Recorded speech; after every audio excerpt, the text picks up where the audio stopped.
천연가스 가격을 기존보다 5배, 휘발유, 경유가스를 2배 가까이 인상합니다. 와, 이거 보면 이거 사탄이 미얀마 정권에게 형님이라면 한 수 배워갈 것 같은데요? 안녕하세요, 헌팅턴입니다. 군사 쿠데타 이후에 미얀마 정세가 날이 갈수록 심각해지고 있죠.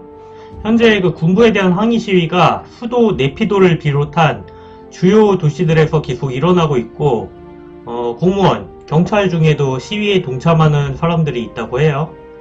그래서 군부는 지금 무력으로 시위를 진압하고 있는데, 심지어 시위대를 향해 실탄까지 발포한다고 합니다. 이 와중에 10대 소녀가 진압군이 쏜 실탄에 맞아 중태에 빠졌다고 하는데, 잠깐 관련 영상 보시겠습니다.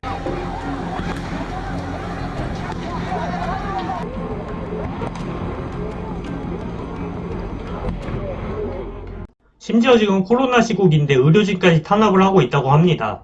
군부가 민주적으로 집권한 정부를 무력으로 전복시키고 이에 항의하는 시민들에게 총질을 해대니까 국제사회에서도 입장을 내놓고 있는데요.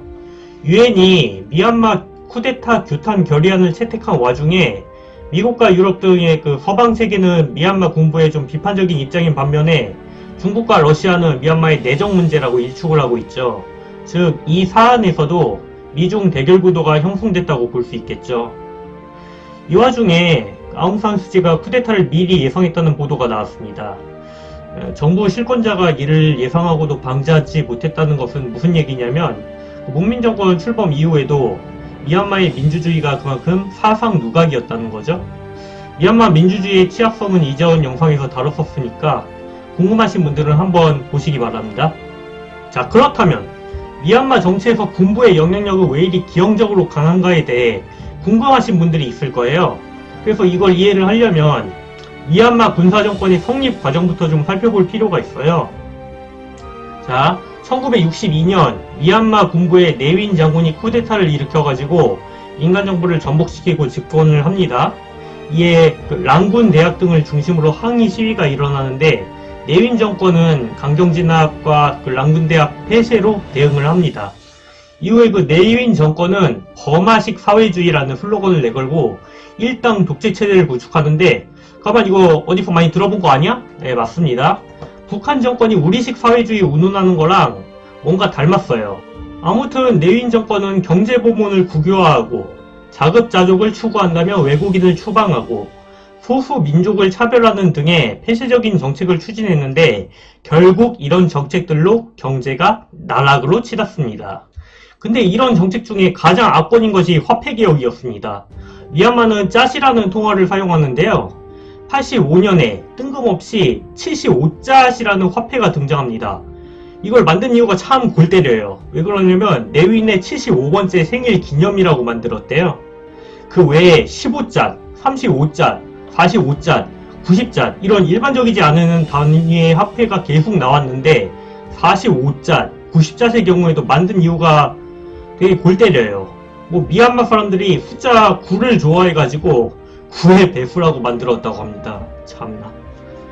이러면서 기존 화폐는 폐지하고 이런 막장 정책으로 인해서 결국 미얀마는 세계 최빈국으로 전락하고, 더 이상 참을 수 없던 국민은 88년 8월 8일부터 대규모 저항을 하게 되니, 이 운동이 바로 미얀마의 8888 항쟁입니다.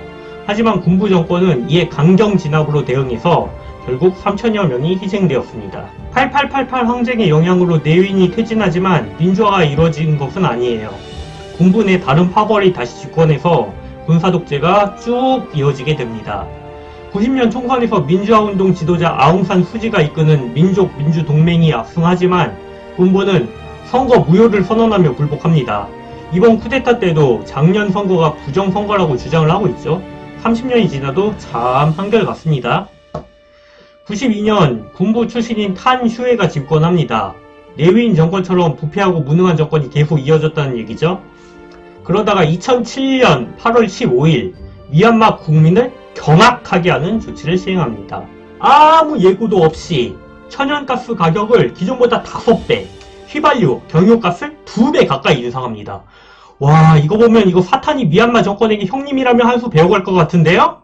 아무튼 이로 인해 불교 숙녀들을 중심으로 한 사프론 혁명이 일어납니다. 불교 숙녀들이 사푸른색 옷을 입는다고 해서 이런 이름이 붙었다고 해요. 이에 군부는 8888 항쟁 때와 같이 강경 진압으로 대응했고 결국 군경의 발포로 유혈 사태를 초래했습니다.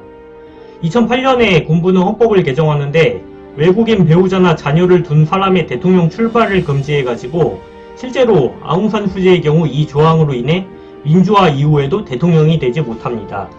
또한 상원, 하원 의석의 25%를 군부에 할당하는데 이전 영상에서 다뤘듯이 이 조항으로 인해 훗날 미얀마의 정치개혁이 좌절되고 결국 군사정권이 다시 등장하게 됩니다. 이번에 미얀마 국민들이 과거와 같은 비극을 다시 겪지 않길 바라면서 이번 영상은 여기서 마치겠습니다. 감사합니다.